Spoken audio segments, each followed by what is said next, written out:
So hi everybody, welcome to my kitchen. This is about the sixth or seventh video of me cooking with the air fryer, and I've just been doing these like 3-minute videos real quick. You guys can watch what we do, and then you can just write down the little text that comes up on the screen, your temperatures, your time, and what I'm doing, why I'm doing it. But I wanted to take extra time on this one and actually talk to you guys. And if you're new to my channel, introduce you to me. I'm Dan from Dan's Vlog. This is mostly a side hustle, lawn service type channel, but I also share with you some of my passions. Cooking is something I love to do, and I gotta eat. And there's nobody here to cook for me, so I cook. I teach my kids how to cook with me. So there's a video or two with my kids cooking. You know, we have a great time using this air fryer, so I like to share it with you guys and give you guys a few little details that you might have questions about if you're new to air frying. I had a lot of questions about air frying. I was told that when you use an air fryer, you use like 80 or 70 or 90% less oil. So I'm like, okay, so where do you put the oil? Like, what does that mean, less oil? Like, I don't understand that. When I would fry chicken wings or something like that in a regular fryer that you pour, you know, peanut oil or whatever in, that's 100% oil, right? I mean, that's a thing of oil. You drop your turkey breast, your full bird chicken, whatever you're doing, you're putting it into the oil. An air fryer uses no oil. You don't put oil into an air fryer anywhere. The only oil that you use is if you put some oil like olive oil or something like that on the actual food that you're cooking. And the olive oil helps kind of crisp it up a little bit. You can use olive oil, peanut oil, canola oil, vegetable oil, sunflower oil. You can use whatever you want. Somebody said that they use avocado oil, I believe they said in one of my comments. So you can use whatever oil you want. The oil helps crisp it up, helps kind of make the skin a little bit more crispy. You can also use butter. If you take some liquid butter, melt it down, you know, melt a couple pats of butter down or whatever, and brush some butter on. You can do that too. That's real good with rotisserie, like Cornish hens. You could brush some butter on, and every 5 minutes brush a little bit of butter on. I don't do that. I just use olive oil, and that's what I've used in my past videos. Now, another thing that I do that I wanted to make note of is olive oil, and I spray this. Alright, this one here, the Power Airfryer Oven Pro, I linked to this in my video descriptions. This comes with 2 of these, and then one that's got like a little indentation to it. I'm not really sure why. And it comes with a drip tray that goes down here. It also comes with rotisseries and all that, which we'll get into. I've been experimenting with the rotisseries, and they're pretty cool, but it's not really something that I do too much. The reason why I'd either coat my food with olive oil or even just spray it with this, spray the grate with this, is because air fryers, the way these air fryer ovens work, these new ones, they circulate the air with a lot of wind. And you might see commercials of this, like infomercials, where the guy puts in peanuts, packing peanuts, you know, for shipping things in the mail, and he turns it on and the peanuts are moving around. Well, like my mom suggested that I put tin foil on so it's an easy cleanup like we do in a regular toaster oven, like I got up there. I don't know if you can see that. But the problem, and I was like, no Ma, if you do that, then you lose the circulation. So if you put tin foil on this, that's great. That'll make cleanup a little bit easier. But the problem is, I would still kind of spray the tin foil though, so your food doesn't stick to the tin foil, because sometimes your skin, and you go to flip it over, you'll have to flip it over, because the tin foil is going to stop that circulation. There's no fan on the bottom. So the fan's up top, swirling around, making a nice little like tornado in there, and then you got the heat, and that's how you air fry. Well, if you put the tin foil, then you're stopping the circulation underneath here. So you're only circulating on the top, and you're not circulating underneath. So you're getting the air fry on top, and you're getting heat. You're getting oven, just oven on the bottom. And then so you'd have to flip your food over. It kind of defeats the purpose of buying these new air fryer ovens that has the circulation going. You know, you could buy those little air fryers, but these new ovens with the air spinning around and stuff is a new, I guess it's a new concept. But so don't lose what you paid for by putting tin foil here to help make your cleanup easier, just get yourself some olive oil. So my mother was like, Dan, I heard you're not supposed to use olive oil in an air fryer. I don't know why. I don't know why you would be hindered from that. I don't know. But I like to give this just a pretty liberal spray with, you know, cooking spray. And then I always like to cook it down a little, as low as you can, not all the way down because you do want lower circulation. But I cook it down lower so you get more circulation and you're not right up against the heat, okay? You don't want to broil your food. So that's how I do it. I use tin foil on the bottom if I'm going to use tin foil, and I spray my little thing here. So what we're going to do today is we're going to make teriyaki based chicken wings. Now I showed you guys how to do wings with my buffalo sauce, the New York style buffalo sauce with Worcestershire, with a little bit of vinegar, really good with the Frank's hot sauce, and then the butter. So you put equal parts hot sauce to butter for mild. The less butter, the hotter it'll be. So if you want hot wings, then you'd follow that recipe, and I'll link to the video here, just minus the butter. The more butter you put, the more mild it's going to be. So you got the butter, and you put the vinegar, and you mix that around real good so the vinegar blends with the butter. Then you put your hot sauce, and then you put your Worcestershire in after the vinegar and butter have become one, heating it up. All right. So that's different. What we're going to do today, I like bold flavors. I don't like a little bit of salt. I don't like a little bit of pepper. I like bold flavors. I like teriyaki. I like soy. I like buffalo sauce. If there's nothing, you know, like there's nothing for me to put on wings. I'm at somebody's house and we're eating dinner and they just serve me chicken and it's plain. I'm not happy. I can tell you right now. I'm reaching for barbecue. So I want something to kind of coat the outside. I want a bold flavor with the chicken because chicken itself is pretty plain. You know what I mean? There's not much flavor in chicken. So I like a bold flavor on the outside. So today we're gonna do teriyaki, and what I did is I put a little bit of soy, and then I got them in a nice thick teriyaki sauce. This is your marinade right here. That's what we're going to deal with, all right? So there was about this much in here, and I just have the wings soaking in them, and that's it. So what I'm going to do, I'm going to get some gloves. I'm going to go ahead and I'm going to place each wing on this grate, and then we're going to go ahead and throw it in the oven. Okay, this recipe is also great on steaks, like a ribeye.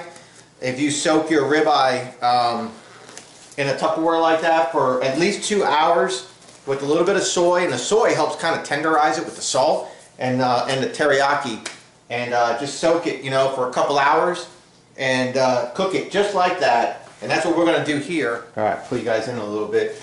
And so we got the wings, and these are just the wing pieces right here. So we're just going to lay them out, and we don't really have to worry too much. And one of them, I said, you know, put the pretty side down, and then you'll flip it halfway. I realized you don't have to do that with an air fryer oven like this because the air is circulating all around.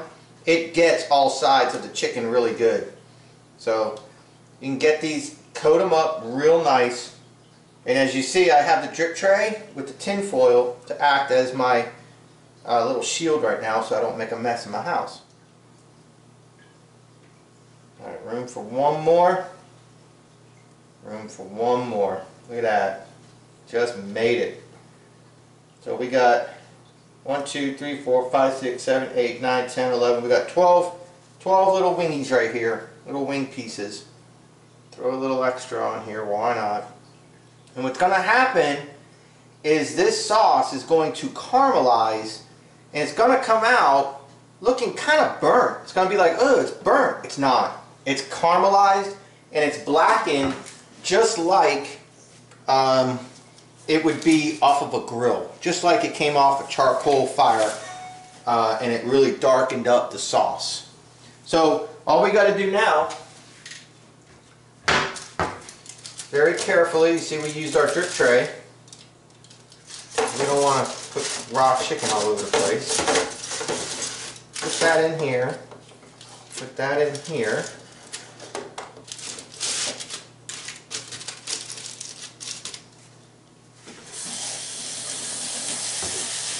Wash up. Don't contaminate.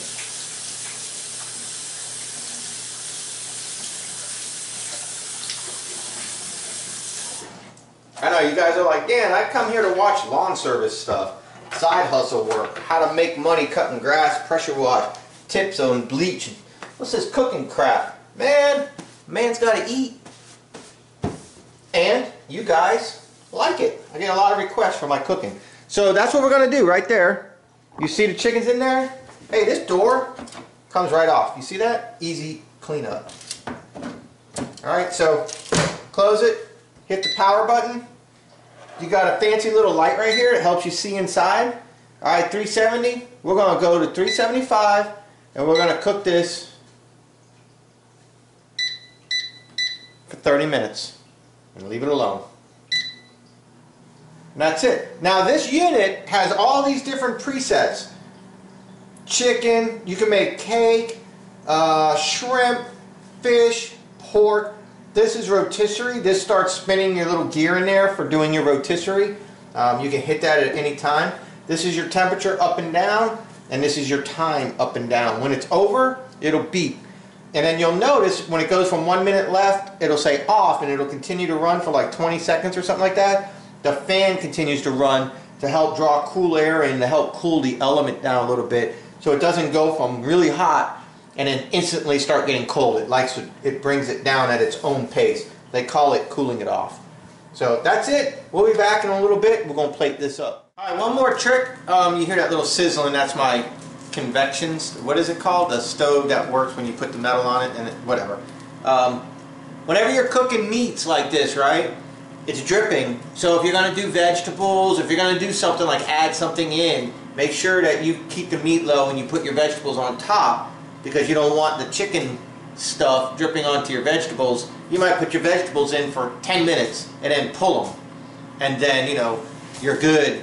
Your meat finishes cooking. You have them sitting hiding somewhere in an oven or whatever. You're going to have salmonella poisoning. So make sure your vegetables or anything that you're cooking stays above your chicken or your pork. Alright? Just a little side note there. We're still going 375 and it has been about 5 minutes. So it's cooking good, it's looking good. I can't wait to eat. We're just going to have some macaroni and cheese and some teriyaki chicken wings. Alright, so we're like halfway there, and let me try to show you real quick what we're looking at. See how they're getting nice and brown on the edges here? They're not burnt though. That's the big thing, is I want you guys to see it. We're not burning them, but it's going to have that sticky, nice texture to it, like you caramelized the barbecue sauce or whatever on an open flame. And you see that auto stops and auto starts. You don't touch anything. Open the door, it pauses it, puts it right back to the cycle. If you hit the power button, it turns it off. So you better know where you were at. Because if you open the door and then you shut it and then you hit that power button like I did a few times, it's like, oh no, how much time do I have left? So we got like 14 minutes to go. The macaroni's in the water. We're almost ready to eat. Okay, I'm going to go ahead and I'm going to stop it with 5 minutes to go. That'll be 25 minutes in at 375. I think they're going to be done. I'm going to try to get a reading, but it's really hard with wings because of the bone. And I don't want to dry them out, you know. We're just looking for around 160 to 165. Let's give this a shot.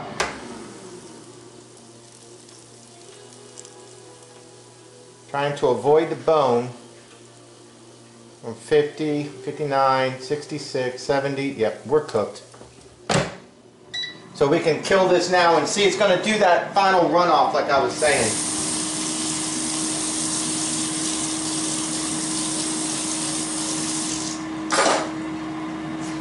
Let that finish off.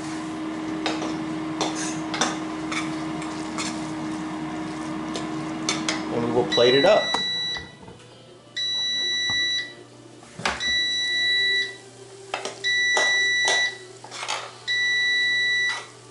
I'm sorry, I don't care what anybody says. Kraft macaroni and cheese powder is still the best macaroni and cheese that you can find. I don't care. You can have your Velveeta. You can have your home style. You can have your this. You can have your that. I will take this even over homemade. It's got the perfect amount of way too much salt and fake cheese taste. It's perfect.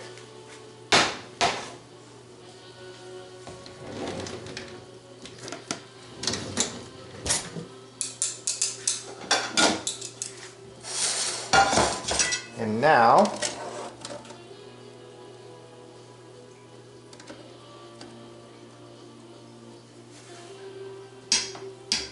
let me see if I can get you one to look at.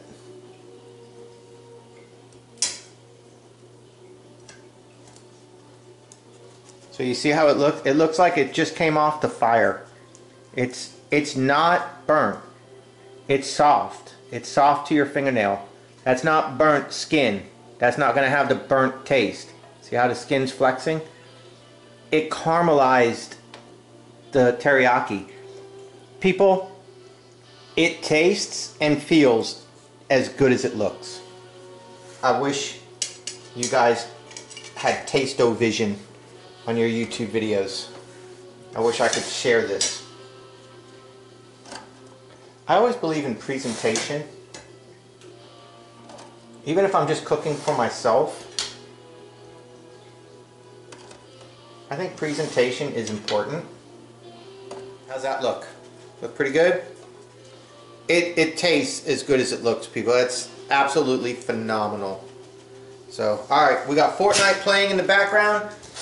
What I do, it's kind of sad, but on Fortnite, like on dinner, I sit down at the coffee table, I got Xbox One, I put Fortnite on my big screen, and I'll jump in. If you know what I'm talking about, I'm on the battle bus, I jump in, and then I do auto sprint, and I hit the parachute, or glide or whatever, and I go all the way out, and I eliminate myself into the water, and then you end up spectating people, and while I'm eating dinner, I spectate until somebody eliminates that person and you jump. So you'll jump the whole game all the way till the end, and you watch some pretty epic battles. It's pretty neat. And I'm going to do that while I enjoy my food. Alright, sweet. Let's get a kick butt picture. Anyways, thanks everybody. Teriyaki chicken wings with macaroni and cheese.